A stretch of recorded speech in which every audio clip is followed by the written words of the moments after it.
But it was the 2006-07 season when they arguably had the best shot at winning a championship ever. I didn't think I was going to be reliving this stuff on this video at all. I did not think the Suns were going to be mentioned. Not this Suns, the new Suns. I thought they'd get mentioned. With the Mavs getting knocked out. All right, welcome back to another After Dark, everyone. Hope you all are having a good night so far. Hope you guys had a wonderful day.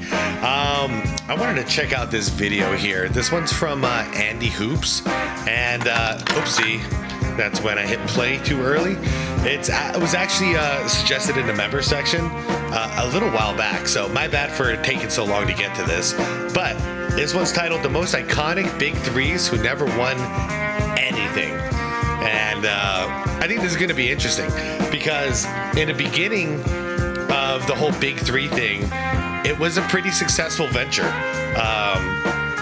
But lately, I mean, I haven't seen this thing work in a long time. Because like we all thought Brooklyn was going to work, and I didn't think Phoenix was going to work, but the media sure as hell, they were favoring us to get to the finals and all kinds of crazy predictions. So like all these big threes, they seem to be overrated now because, and I'm not exactly sure why. But anyways, guys, I don't want to ramble about it on the intro. I kind of want to see which ones they bring up and then talk about them individually. So let's do that. Guys, I'm going to link the original video down below in the description, like I always do. You'll also see a list of channel members. Shout out channel members. I appreciate you guys. Enjoying this ride. Hoping to hit 100K subscribers here someday soon. And I have all you guys to thank for it. So thanks for being here with me. Everybody, please leave the video a like. It helps boost it out into the algorithm. And I'm pretty sure that hype button that shows up after you hit that like does the same. So if you can hit those, I'd really appreciate it. Guys, let's get into this. A long time ago, I made a video about the greatest duos that never won a championship together, cool. Where I talked about some iconic ones like Shaq and Penny, and of course Stockton and Malone. In this video, however, I want to take a look at some famous historic big threes, not duos but trios, who looked like they were on the verge of winning the championship and had all the tools, all the hype, and all the talent to do so. It seriously looked like they could have won the title if a few things fell in their favor. Yet there was always an obstacle here and there that I wonder if like LeBron, AD, and Russ are going to be in there. Stood in their way and prevented them from winning. Sometimes it wasn't even the fault of the players themselves, but management. Let's take a detailed dive into these 5 big threes and why they never won the championship they lusted for so long. Wow, what a pass. Wow, 360. Steve Nash, Amar'e Stoudemire, and Shaun Merritt. Now, would you call this a big three? Were they? I lived here, so it's different for me. I didn't consider this a big three. Let's see. Stoudemire and Marion, they were both drafted by Phoenix, if I'm not mistaken. And so was Steve Nash. Yes, Steve Nash did go to Dallas, but then came back to Phoenix. Was that constitute a big three? Because it was it's pretty organic, you know what I mean? Arian. When Steve Nash joined the Phoenix Suns in the summer of... Or am I just confusing the term big three and super team? You know what I mean? Because I'm thinking about big three like, I think I am. Okay. I'm going to drop it because I think I'm confusing a big three with a super team. And we were not a super team, but I guess you can call us a big three because we had 3 really good players. But then this rabbit hole goes deep because there's a lot of teams we can say that about that had 3 solid players.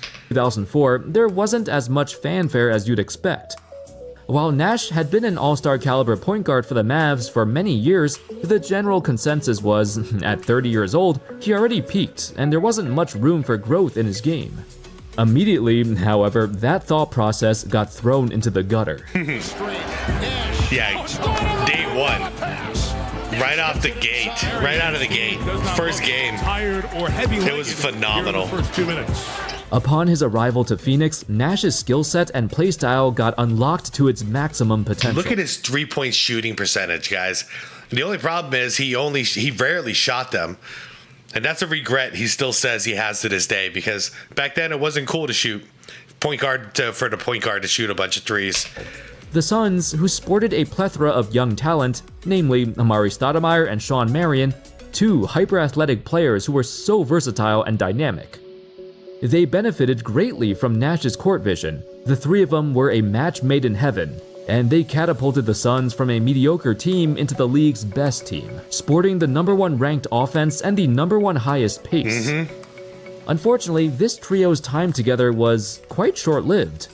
They were only together for 3 full seasons, but with Amare's ACL injury, they were really only together for 2 seasons. In those 2 seasons, they won 62 and 61 games respectively. But in both years, their hopeful run to the championship got terminated by the San Antonio Spurs. Yep, which led to, Steve Kerr as GM, blowing it up and trading Marion for Shaq, which ended that big 3 run or whatever. Their kryptonite. But I get it, even though it drives me crazy because it really did not work. We had no answer for Tim Duncan.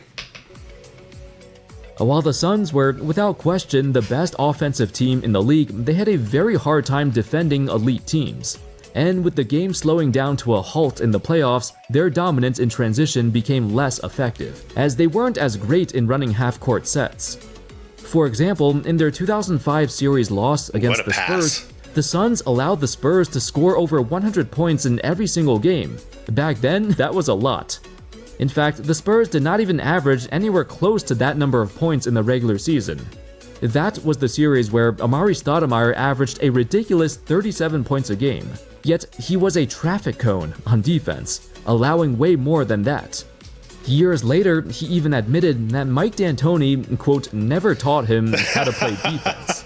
If you look at the way the Suns were defending... That's fair, and all of our good defenders, they were already good defenders. Like Shawn Marion, Raja Bell, guys like that, Matt Barnes. They already knew how to play solid D. I believe him.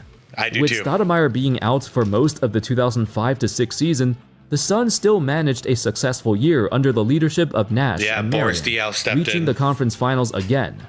But it was the 2006-07 season when they arguably had the best shot at winning a championship ever. I didn't think I was going to be reliving this stuff on this video at all. I did not think the Suns were going to be mentioned. Not this Suns, the new Suns. I thought they'd get mentioned. With the Mavs getting knocked out early by the 8th-seeded Warriors, and the East was basically as weak as it's ever been, the Suns only had one obstacle in their way: their arch-nemesis, the Spurs. This time, with a healthy Stoudemire and the addition of more defensive-minded players like Raja Bell and Kurt Thomas, this was their opportunity to beat them and win it all. While the two teams faced off in a mere second-round matchup, in hindsight, this series was the real finals. Unlike their previous matchup, the Suns were now a much more rugged team, much better defensively and way more physical. Unfortunately, a single incident became the turning point of the series. Yep, let's do it. We always got to do it. There you go. Yep, you hit Nash like that and we get punished. Yep, we get in trouble. Not only was this an absolutely egregious play by Rob... Complete injustice. Complete injustice. And yes, I know you're all going to tell me in the comments it's because of what happened with the Malice in the Palace. I get all that. But man, you're going to check somebody on the other team, and the team that gets checked like that with a cheap shot is going to get punished when they're right there trying to get to the NBA Finals, right there knocking on the door. It's just not justice. Ori, but both Stoudemire and Boris Diaw got suspended for coming out of the bench area. I mean, they didn't even do anything. No. They didn't escalate anything, yet the NBA rule stated that bench players cannot leave the area when there's a fight on the court. Look, the Suns are all out there like trying to keep everything cool and safe, yet we get punished. It wasn't much of a fight, though.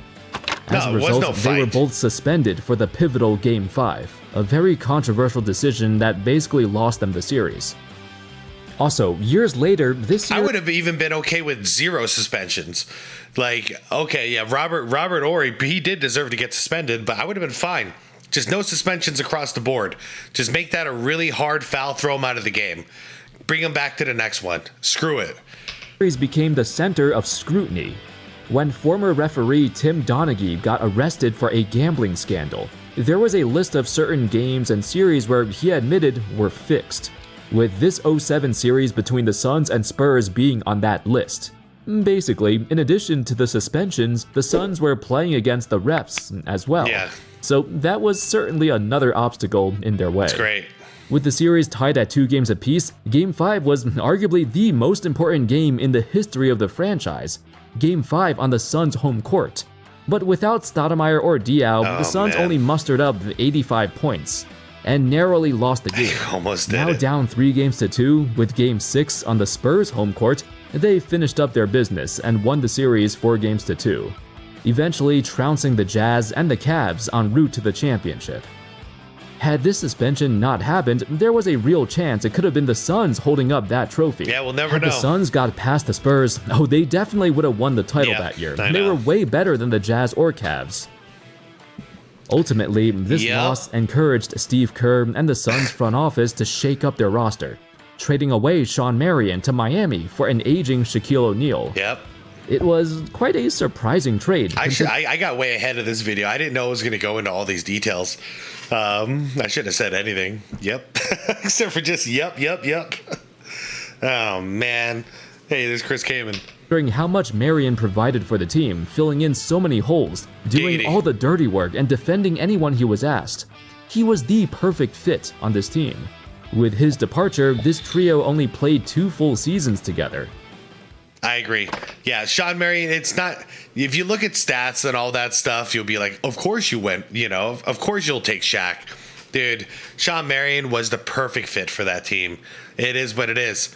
He was a running gunner. He played the best defense on the team, and he was down for alley-oops. He can hit the corner 3 even though his shot was whack. Perfect. Perfect on the pick and roll. Zach Randolph, Marc Gasol, and Mike Conley. Really? The Western Conference throughout the 2010s, and heck, even until now, it's always been an absolute bloodbath. Apart from the usual contenders and star-studded rosters, the Grizzlies were considered a, quote, dark horse contender for all those years, basically implying they were a threat to knock out any team in the league, but they didn't get much recognition, and there were plenty of flaws with their roster that made folks have doubts they could win consistently. From 2011 until 2015, the Grizzlies were a force to be reckoned with, and it started when they snuck into the playoffs as the 8th seed and shockingly upset the heavily favored San Antonio Spurs. From getting the rebound and then once again takes it to his body, the ability to finish in the paint area. Total domination. That series became known as the moment Zach Randolph elevated his name onto the global stage, but also the moment when the Grizzlies made the world know they have arrived. After years upon years of rebuilding in the post-Pau Gasol era, the Grizzlies compiled a competitive squad built on the foundation of toughness and grit. The so-called grit and grind Grizzlies became a popular team to root for. Not just for their demeanor, but the way they played basketball was just completely different than any other team in the league. Despite competing for half a decade, the Grizzlies always had a similar problem that they never fixed. The slow-paced over-reliance on their bigs, combined with inconsistent jump shooters and not enough shot creators, the Grizzlies faltered against teams that were simply much better at generating better shots. The Grizzlies relied on their bigs to establish a presence in the paint. In fact, they were among the top 5 in points in the paint for several seasons, but they were also dead last in three-point attempts for several seasons, attempting only like 11 to 14 threes per game in those years. You might think that's low now, but even back then that was extremely low, about half as much as the higher volume three-point shooting teams. That's why their offense was subject to a ton of spacing issues. In the playoffs, they were fortunate enough to reach the conference finals once, but their flaws, in particular, their lack of a dynamic offense, came back to bite them. The Grizzlies became known for having random stretches of complete stagnation, and their game plan of relying on Randolph to create all of their shots it became predictable, and thus fallible. Allen drives again, blocked from behind, Leonard! Allen misses the layup, Randolph's tip won't go, gets it back again! The 2015 playoff series between the Grizzlies and Warriors became the best representation of new era versus old era. the Grizzlies were still playing with their antiquated playstyle, while the Warriors catapulted themselves into the NBA's newest dynasty by creating an offense that emphasized shooting, spacing, and versatility, all of which the Grizzlies struggled to comprehend for so many years. With that loss to the new upstart Golden State Warriors, it basically ended this era of Grizzlies basketball. Regardless, the trio of Conley, Gasol, and Randolph became unequivocally the best big three in the history of the Grizzlies franchise, and one of the most notable ones from that decade of the NBA. Okay. Would you guys consider this a big three? I don't. I mean, at this point, like there would be an endless amount of big threes out there, but maybe you guys have a different of opinion. But you guys, there's no disrespect to any of these guys at all. But when I think like big three, I think of like stars. You know what I mean? Just because of how different they played compared to the rest of the league. Kevin Durant, Russell Westbrook, and James Harden. What's left to be said that hasn't already been said? 2012, the youngest team in NBA history to reach the finals, on the backs of their 23 and 22-year-old superstars. This is the craziest big three because it's the most organic one ever. I guess Harden was not yet a superstar. While they were clearly too young and outmatched against the Miami Heat, Sam Presti made the devastating decision to let Harden walk. Well, they did get something back in return, namely Steven Adams, who became an instrumental piece for the team. Oh, that's right, yeah. He's linked up with KD again in Houston, I believe. Miss out on having three rising superstars for their entire primes, all of whom became MVP caliber players? That's hard to swallow. Initially, Harden's departure did not stop OKC from having success. They still made several trips to the Western Conference Finals. And there were some years, specifically in 2014 and 2016, where they were so close to reaching the finals again, but came up just short. I'd imagine if Harden was there, they could have squeezed in a title or two, or at least another finals appearance or two. But on the other hand, perhaps if Harden never left OKC, he wouldn't have developed into the player he ultimately became. I don't know if that's a good thing, the player he ultimately became. I'm not sure what happened in Houston was good for him psychologically. Like, I don't know, man, because he was just out there playing hero ball, and ever since he left there, he just has not been the same. Like, I'm not sure what his identity is anymore. To have the opportunity to lead his own team, his own franchise, and take them as far as he can go, it was too much to pass up. I was a bit hesitant on putting this trio in the video because they're more of a what-if scenario. In hindsight, the three young studs have yet to become the MVPs they'd eventually become, and we never saw how they'd play together at their absolute peak. But there's no question they would have had a great chance to win it all. Chris Paul, Blake Griffin, and DeAndre Jordan. I mean, Lob City. I guess it's a big three. I mean, this is another one where I guess so. I guess so. These are not the big threes I was expecting to see. Just doing a great job. Here comes Paul. He's got Blake. This was a hella fun one to watch, though. When Chris Paul arrived to the Clippers in the summer of 2011, I like to compare it to when Steve Nash arrived to Phoenix in 2004. Yeah. They had the young talents, they had athletic bigs, they had players who'd benefit greatly from an elite playmaker, just like the Suns. But for the Clippers, they've rarely seen prolonged success since the inception of this organization. The Chris Paul era ignited the greatest era in the history of their organization, as the Clippers had 5 straight seasons of winning 50-plus games. In fact, before this, they never even had a single season where they won 50 games.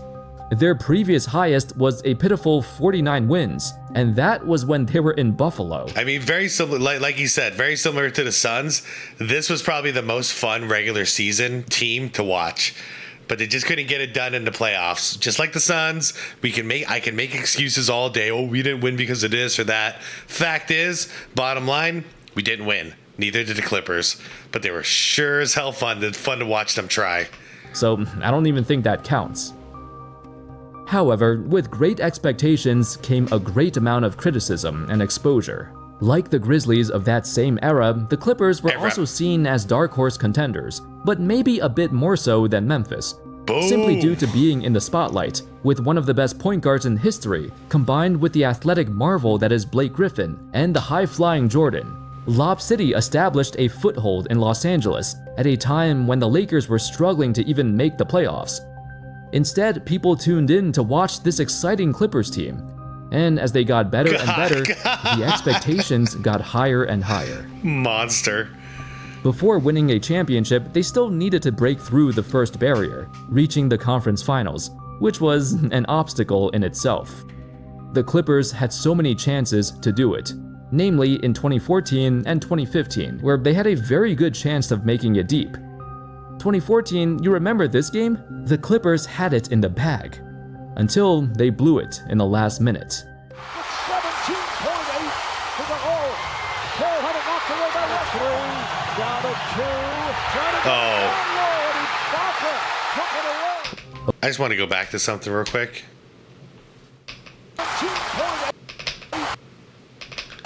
Damn, man. Okay, that looks pretty clean to me. OKC escaped with the series. Then, in 2015, they secured a 3-1 series lead against the Houston Rockets. While this matchup was considered quite an even matchup between two powerhouse teams, losing 3 games in a row and blowing the lead was a catastrophe. I guess that's what Doc Rivers is known for, but still. The most devastating sequence of events came in Game 6. The Rockets came back from a 19-point deficit in the fourth quarter to win the game and tie the series 3 games apiece. Before heading back to Houston for Game 7, they managed to do this with James Harden on the bench, and all of the Clippers' big 3 was on the court, useless as they watched their championship hopes fade away yet again. This series was the one where the whole NBA world decided, okay, the Clippers curse is real. They're just chokers. Chris Paul choked, Blake Griffin choked, Jordan can't hit a damn free throw. At this moment, I feel like the curse is still on, if it is, because there's so many good players going through there and just no luck. There was this stark realization that as talented and as well built as this team is, they just don't have it. They don't have the mentality or motivation to win the title. Yeah, Blake trolling. Not to mention all of the untimely injuries that fell upon Chris Paul and Blake Griffin. It seemed like they'd always get injured when the playoffs began, which severely hindered their window for contending. Yeah, and Chris Paul continued that ritual when he played for the Suns. In that era, the Clippers were deemed as the most likely team to put up a fight against the Golden State Warriors. Yet they never got far enough in the playoffs to actually face them, always getting eliminated in the second round. Larry Nance, Brad Daugherty, and Mark Price. Some old school Cavs love. If there was one team that got completely overshadowed by Michael Jordan's arrival to Chicago, it has to be the Cleveland Cavaliers. You've all seen his iconic game winner, his last-second buzzer-beating shot that knocked out the Cavs in the first round in 1989. Yeah, I've talked to you guys in the comments, plenty of you, about this exact thing. Those Cavs would go down as legends if it wasn't for Michael Jordan and the Bulls. Like, that was just the wrong time, wrong era to be in. But did you know from 1988 to 1994, the Cavs got eliminated by the Bulls 5 times in the playoffs? 5 times out of those 7. Yeah, you could see that they just stopped believing in themselves too. It was close, pretty close, and then they're just like, yeah, it is what it is. The freaking Bulls in the playoffs. Years. Led by their big 3 of Nance, Daugherty, and Price, they've become the most underrated trio in history, simply because they met an even greater force. I mean, what about Harp? They had Harper too, like pre-injury Harper. For example, in the 1988-89 season, they recorded the highest net rating in the entire league. The 3 of them each made several appearances in the All-Star team throughout that time period, and despite their unfortunate luck with injuries, their resilient Big 3 returned to the playoffs and continued to face the Bulls year after year, losing year after year. What's crazy is at that point, like in the early on, like in the like 89 or 88, whenever you see them 89, I believe, is the first time they lost to the Bulls. That's a 3 All-Star team, at least, that lost to a 1 All-Star team, Michael Jordan. Like a 1, single. He's the only All-Star. And Jordan still did it. Apparently, it was that Cavs team that popularized the term Big Three. Before that, the media didn't use that term much, if at all. Interesting. And as a team with 3 All-Stars who complemented each other very nicely, they were simply a victim of the Chicago Bulls. Well, it's pretty sad. They were always under the shadow of the great MJ. I know. I'll let this end. Basically used them as a punching bag for his whole career. Anyway, that's all, folks. Those were 5 of the biggest Big Threes to have never won a championship. Which one of these 5 trios do you think had the best shot of winning it? And which year in particular, if only a few things had gone their way? Anyway, I hope y'all enjoyed the video, and let me know in the comments. Thank you all so much for watching, and of course, as always, I'll see you next time. I mean, first of all, Kenny, I am surprised I didn't get to see any of those that I was thinking about on the intro. You know, like LeBron, Westbrook, Anthony Davis, and then, you know, the Phoenix Suns with Beal, KD, Booker. I thought those 2 would be definitely on the list, but this is still a really cool video, and I'm glad we got the Larry Nance, Brad Daugherty, and Mark Price one, because that's something that most people, they forget what it was. They forget who Cleveland was, and Cleveland was so damn good that, and honestly, like, you know, I thought it was funny growing up because I was a Jordan fan, so I was like, haha, Cavs. But by the time MJ retired, I'm like, man, I feel bad for those guys. Like, I feel bad for the fans of Cleveland. Like, the whole organization, they did everything right. They just couldn't get past the Bulls. So when they drafted LeBron James, I was actually pulling for LeBron to bring them a championship. You know, here comes this guy wearing number 23. He's got a lot of talent. And I'm going, maybe this is just like destiny.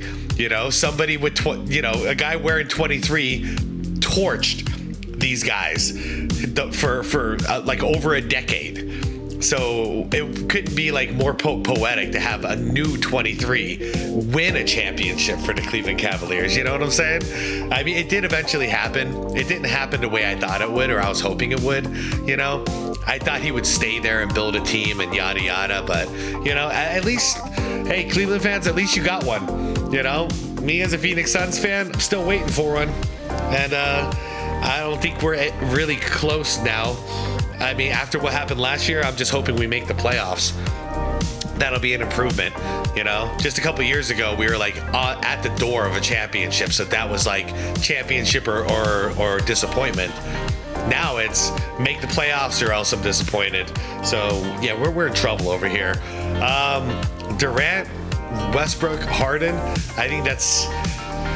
It's always going to be like too bad that they didn't stick together, and I understand it wasn't going to work and all that. Randolph, Gasol, Conley, you guys, I'm most curious about what you guys think about that one, because that's the one, like, I really wouldn't consider that a big 3, but maybe I'm just tripping, you know what I mean? Like, I don't think they're... Listen, Randolph, Conley, Gasol, all phenomenal players. Like Marc Gasol, huge fan of him and his awesome defense. But when I think of big 3, I think of stars, you know, like, but I don't know, man. Let me know if I'm tripping. Guys, I'm going to head out for now. Can't wait to see you all in the comments like always.